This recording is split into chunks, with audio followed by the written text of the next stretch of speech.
mofinaina isan'andro atolotry ny mpitandrina rakotina valina maoly.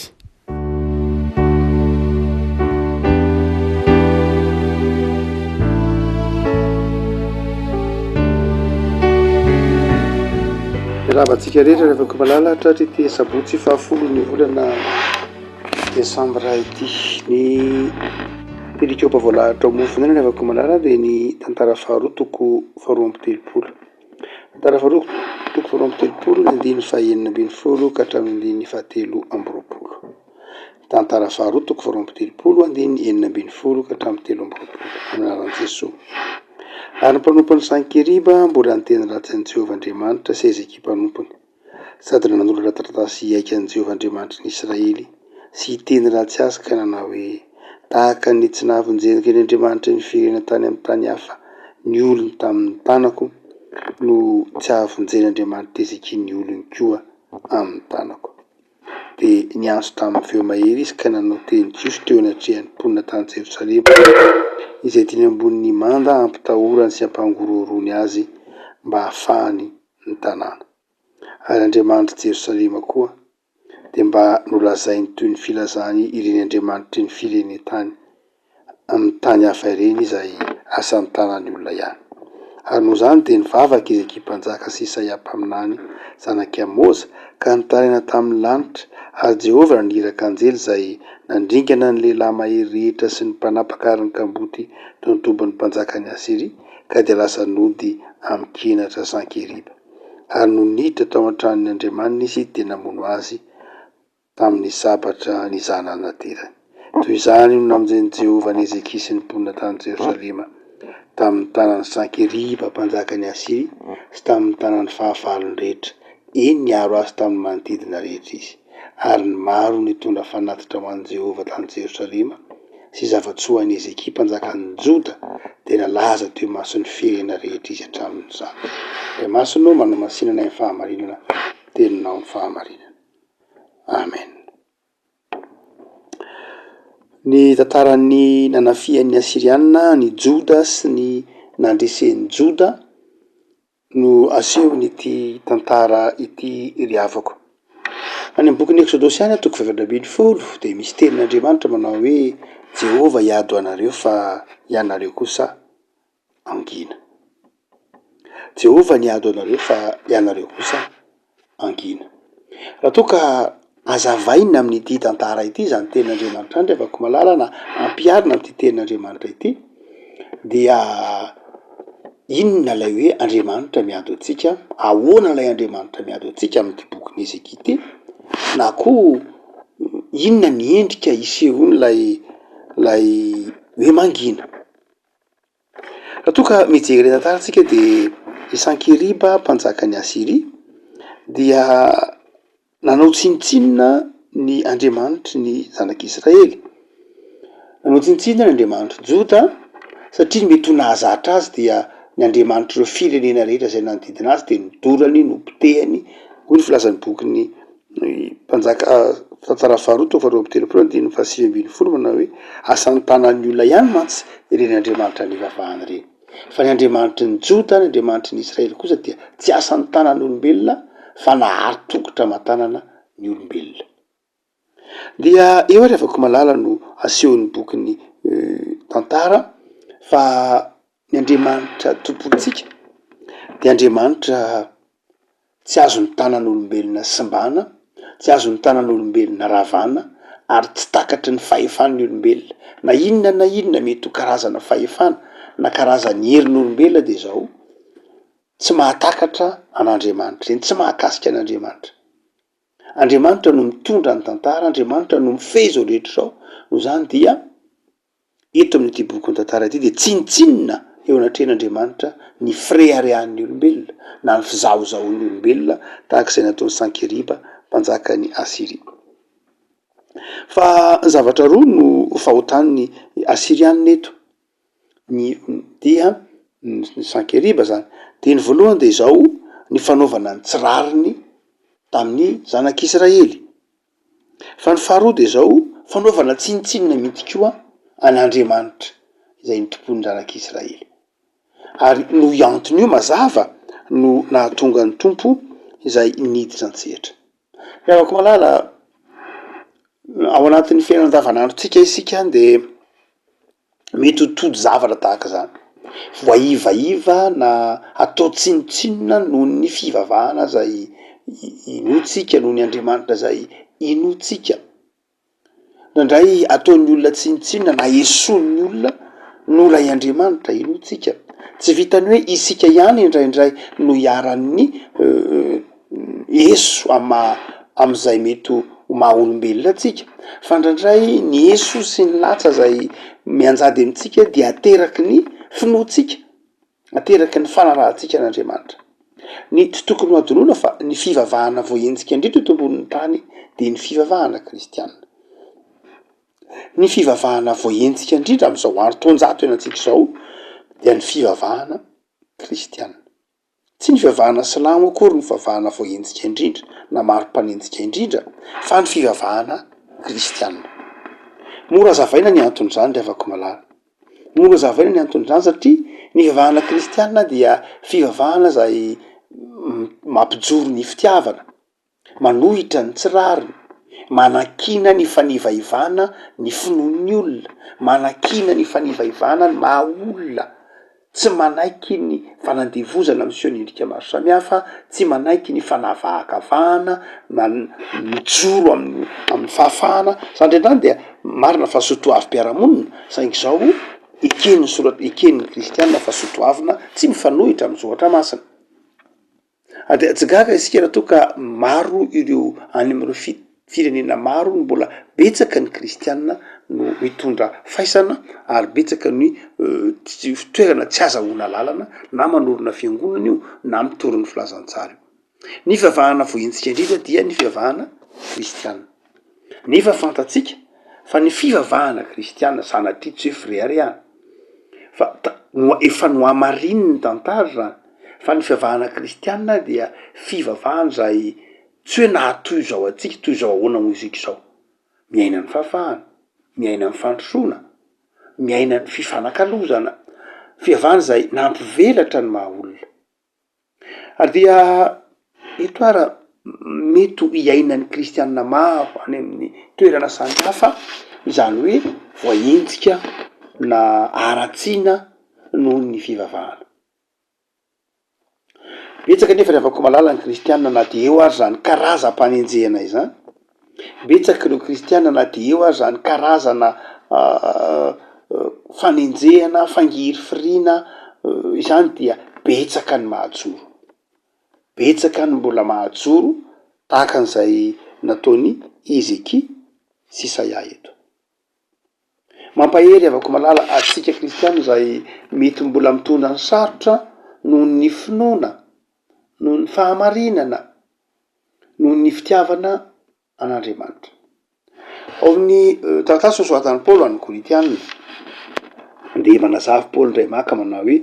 fa ny fitiavana de miara-mifaly amin'ny fahamarinana fa tsy miara-mifaly amin'ny tsy fahamarinana kosa. Ina dika zany rehefa malala? Betsaka ny kristianina mitondra ny mafy noho ny finoana noho ny fahamarinana, kanefa tsy miara-mifaly aminy ny kristianina namany.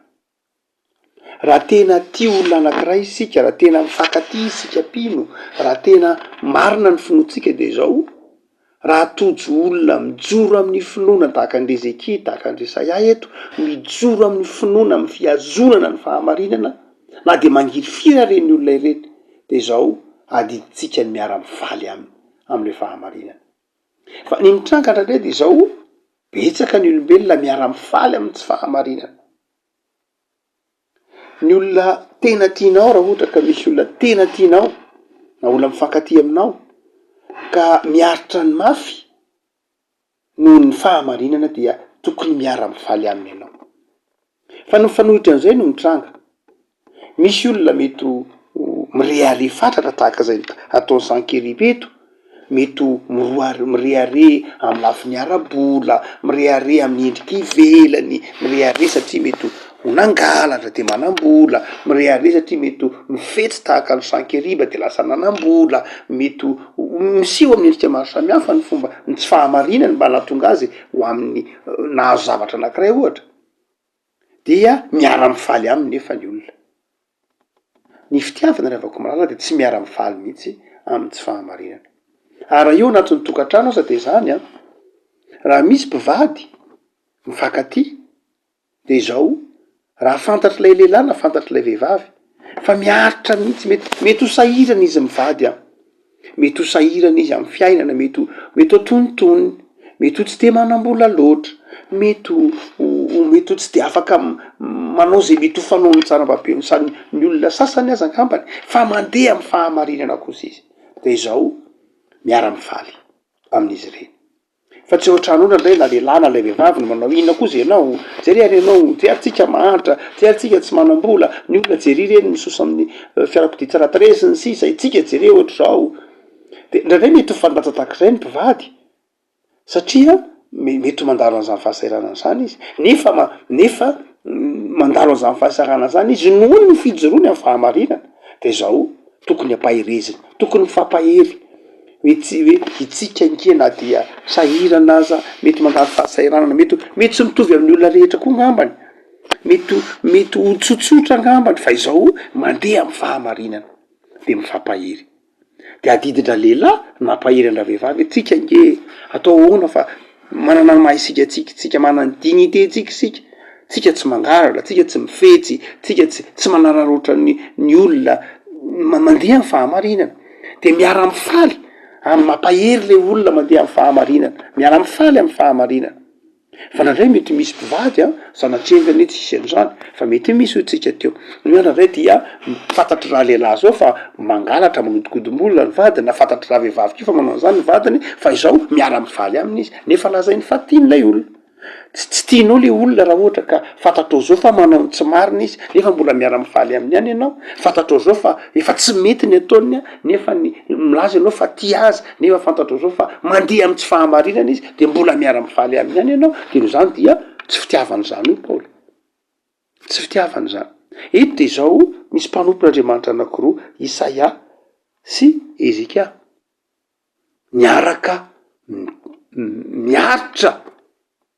zany ataotsika hoe fijoroana amin'ny fahamarinana eto any vahoaka antsoina de zao nahazo teny ratsy nahazo opa mihitsy aza avy amin'ny firenena hafa nefa nijoro tamin'ny fahamarinana rehavako malala zava-dehibe ny fijoroana amin'ny fahamarinana fa ny faharoa zay aseho tetenjodramasiny ity rehavako malala de zao lay teny hoe mangina de tsy hoe tsy manao na inona na inona akory ho tsika miteny any amin'ny Exodosy any de misy hoe Jehova hiady anareo fa ianareo kosa mangina lay teny hoe mangina de inona vakio tsara ny bokin'ny Exodosy fa lay mangina tsy hoe tsy manao na inona na inona fa mankatoa ny zavatra asain'Andriamanitra tao tsy hoe mipetrapotsiny lay hoe mangina fa mankatoa ny sitrapon'Andriamanitra lay hoe mangina ao de zao tsy ny sitraponao no atao fa ny sitrapon'Andriamanitra ary zay no mitrangy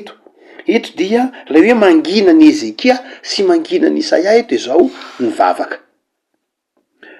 vavaka anankiray farafakely ny tokony ataotsika zany la miteny hoe Jehova hiady anareo fa ianareo kosa angina ny dikany voalohany de zao fanahionareo kosa hivavaka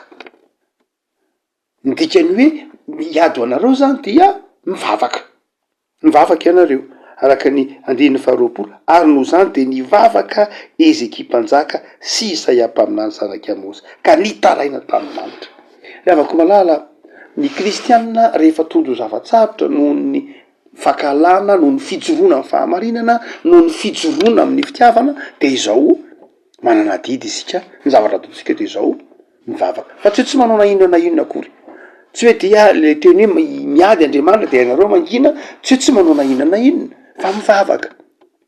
tsy hoe tsy manao na inona fa mitodika amin'Andriamanitra tsy hoe tsy manao na inona fa mankatoa zay asain'Andriamanitra atao Andriamanitra raha nyteny zany tamin'ny zanak'Israely manao hoe ianareo angina de zao ny teny izy manao teny tamin'ny Mosesy izy manao hoe sarao ny ranomasina de mandehana eo afovoany fa nidika an'ilay nangina tsy hoe tsy nanao ninona fa nandeha tamin'ny finoana ny zanak'Israely satria tsy azony mahafinaritra ny olona mihitsy mantsy eny mampiasa ny andiny tsotra masina zay tena zava-dehibe tokoa satria mahafinaritra le hoe tsy manao nainona na inona nefa mandresy, mahafinaritra be zany hoe tsy manao na inona na inona nefa ny tafita, fa tsy de le hoe tsy manao na inona na inona loatra no anatin'le soratra masina, tsy zay ny eo. Andriamanitra miady fa itsika mangina, fa ny dikany mangina dia mandeha amin'ny finoana, ny dikany mangina de zao mamakivaky le ranomasina, ny dikan'le finoana de zao mivavaka, ny dikan'le finoana de zao mankatosy manaiky ampiasain'Andriamanitra ao anatin'izay zavatra rehetra zay. Fa ny dikany hoe miady Andriamanitra de zao mahanatena fandresena ianao, ny dikany hoe miady Andriamanitra de mino ny fandresena omena Andriamanitra ianao. Afaka malala zava-dehibe any ny ananatsika finoana sy fahatokiana an'Andriamanitra, fa Andriamanitra dia mandre ny ny sentin'ny fotsika. Andriamanitra dia mahita ny fahorintsika miaritra ny miazona ny fahamarinana, ary ny taolatsika kosa atoka fa miady antsika izy, ary itsika miankina amin'ny vavaka mandeha amin'ny finoana. Fa ny fahatelo avako malaza aseho ity andinjotra masina ity de zao ny fomba fiasan'Andriamanitra. Ny fomba fiasan'Andriamanitra de hoy ny filazan'ny Isaia tantara eto manao hoe de naniraka anjely Andriamanitra, nandrigana ny lehilahy mahery rehetra sy ny mpanapaka ny komandy. Hitatsika any amin'ny bokin'ny tantara hafa moa ity tantara ity ny fomba fiasan'Andriamanitra, ny hoe Andriamanitra dia tsy azo vazivaziny, naniraka anjely izy, nanafay, nanitsy, ary azo any hoe nikapoka mihitsy aza ny Sankeliba. Andriamanitra niditra an-tsehatra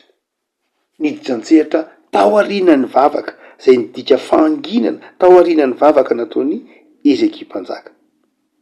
Lavako malala alahoery ara fa io Andriamanitra io de Andriamanitra miditra an-tsehatra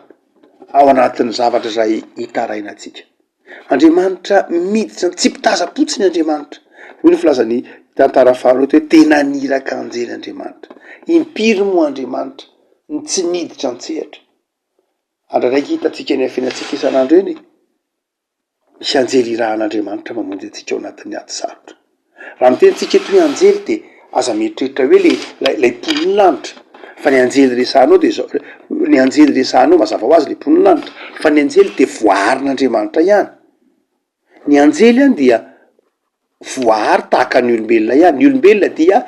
voarina asan'ny tanan'Andriamanitra onona eto ambonin'ny tany, fa ny anjely kosa dia asan'ny tanan'Andriamanitra voarina ataon'Andriamanitra onona ao amin'ny fanjakan'Andriamanitra. No zany de zao voary tahaka ny voary rehetra ihany izy. Eto zany Andriamanitra raha namonjy ny zanak'Israely dia naniraka voarin'Andriamanitra ihany. No zany de zao mety olombelona ihany ny voarin'Andriamanitra asain'Andriamanitra mamonjy atsika. Misy olombelona zay irahan'Andriamanitra mamonjy atsika anatin'ny sarotra nge rehefa meny vavaka isika, lay hoe Jehova miady ho atsika. Itsika mangina mivavaka, mangina amin'ny nisy matoky de zao misy mpanompon'Andriamanitra, irahan'Andriamanitra mamonjy atsika. Reny nge io anjely io e.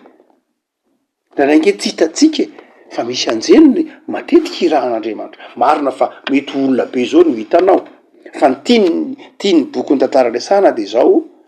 hoe lay olona Andriamanitra de mamonjy atsika amin'ny fomba mahagaga. Andriamanitra de mamonjy atsika amin'ny fomba zay tsy azotsika ho eritreretina sy tsy azotsika sainina akory aza. Iavako malala aokaresika atoky an'Andriamanitra.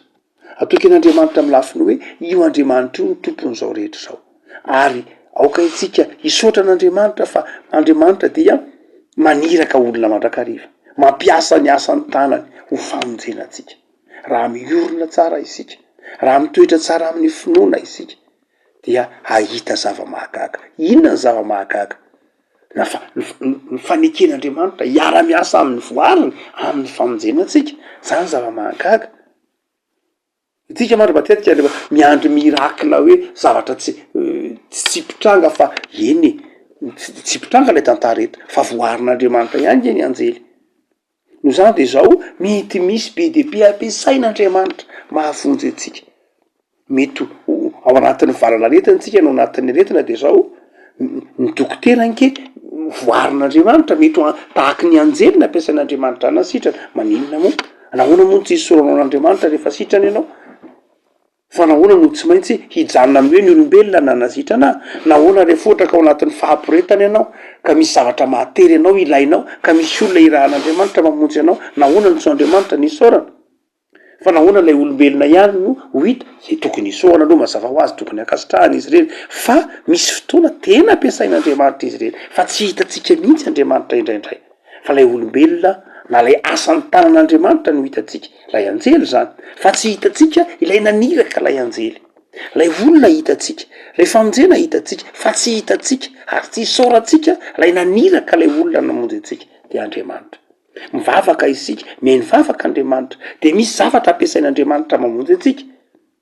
fa izao tsy hitantsika tsy mety manaiky mihitsy ny saitsika manao hoe le andriamanitra angelina de efa niny fa na raitsika mitady fanazavana lojika maro samy hafa hoe eny ka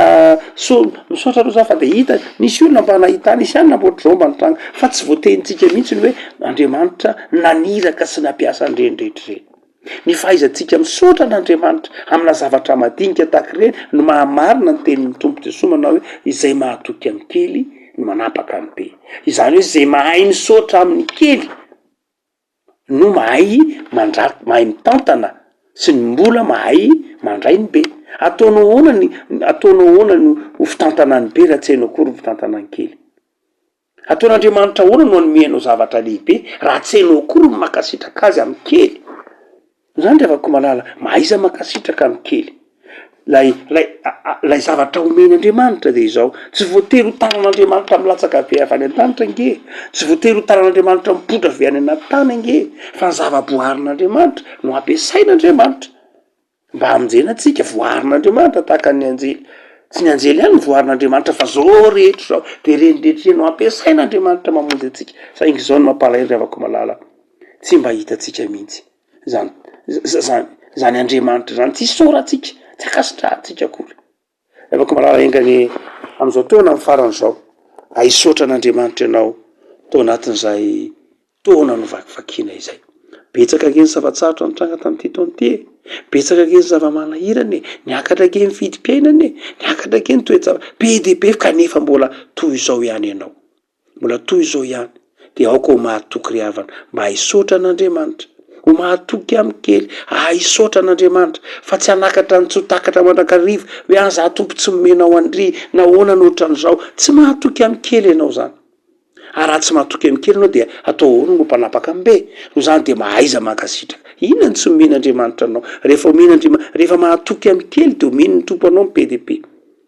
rehefa fantatr'andriamanitra fa mahasoa anao io omen'andriamanitra anao foana io ny zanany malala ny azy ny lanitra aza omeny onenanao fa rehefa fantatr'andriamanitra fa mahasoa anao zany omeny andriamanitra tsy andriamanitra kahitra andriamanitra tsy andriamanitra mafy tanana fa andriamanitra malala tanana be fitiavana fa mahaiza misaotra ary io mamahana lahirany afa-tsaika atao rehetra mba mahaiza misaotra sy makasitraka an'ilay tompo nahary ny fidy anao afaka malala ny tompo ane anomenao fahazavan-tsaina anokatra ny masonao ahitanao fa ny andriamanitra ao de miasa ao anao andriamanitra ao de miado anao andriamanitra ao de andriamanitra mahafantatra anao ary mahita ny fangiry firinao ianao kosa tao amin'ny tompo hivavaka tao amin'ny tompo iorona amin'ny finoana tao amin'ny tompo akato ary tao amin'ny tompo aisaotra azy hivavaka sika tompo misaotra anao zahay noho ny amin'ny teninao zahay mampianatra anay aisaotra sy akasitraka anao tompo betsaka ny fitepassoavana ataonao eo amin'ny fiainanay fa tsy mahay mankasitraka izahay mivavaka izahay fa mandrakariva aza tsy tsaronay akory ny valy mivavaka zay nomenao tsy tsapanay akory re indraindray ny zavatra zay tsy mahasambatra anay no irifanay angatahana fa ny fitahina tosako ao aminay isan'andro tsy tsapanay akory tompo ampianaro zahay ahay akasitraka anao ampianaro zahay atsiaro fa inao andriamanitra de tia anay miado anay ary raha miteninao manao hoe mangina de mitonanay hivavaka mitonanay atoky mitonanay ino tompo dia ampahirezo zahay olo ny vavaka olona mahay makasitraka anao andriamanitra tsy hompanome tsiny ianao manaiky ho tantaninao de misorony amin'ny herinandro mifarana ity tompo fa mametraka ny vaovao sady eo am-pelantananao zahay ny tokantranonay ny asanay, ny adidinay maro samihafa. Am'izao herinandro manomboka izao taio. Misaotra tompotianay no Jesosy Kristy zanakao. Amen.